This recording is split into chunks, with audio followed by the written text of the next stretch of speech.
officials uncovering massive fraud at the border. More than 3,000 fraudulent family cases trying to cross into the U.S. in the past year. Let's bring in National Border Patrol Council Vice President Art Del Cueto. Wow, 3,000 fake families. Art, what's your reaction? You know, I'm not shocked because we've seen this before.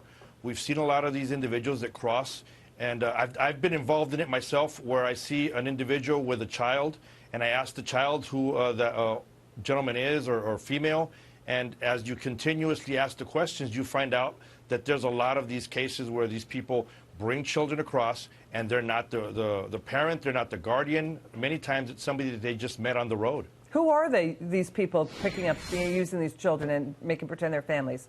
Who do they tend to be? Well, many times it's obviously illegal aliens that are coming in, and they have this notion that if they have a child with them, they realize that they cannot be detained more than 20 days and they will be released. It's the catch and release. They realize they will be released in American streets. Okay, we're looking at shots of some of the camps where people who are trying to cross the border are being held in. There have reportedly been, Art, at least half a dozen hunger strikes at detention centers in the first 3 months of this year. We have Michigan Democrat Congresswoman Rashida Tlaib. She is appearing to urge her supporters last weekend to join in a hunger strike, but her office is now denying that. Let's back up. What's your take on hunger strikes here? It goes back to the issue of the actual crisis that we are seeing continuously on the border. Obviously, you know, we have individuals that are bringing in children that are not their own. We don't know if these children are being rented out to other groups, and that's something that should concern you. Now you have individuals that are going through this hunger strike so they can be released within the United States. Those are all issues that they need to be taken care of, and the way you do that is you look at the laws, the asylum laws, you enforce some of those laws that are there.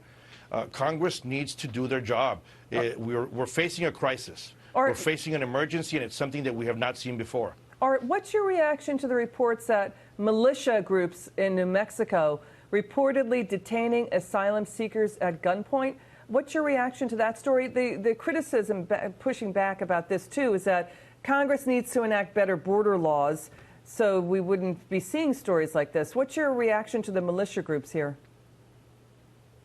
You know, we have men and women that work for the United States Border Patrol that are very well trained.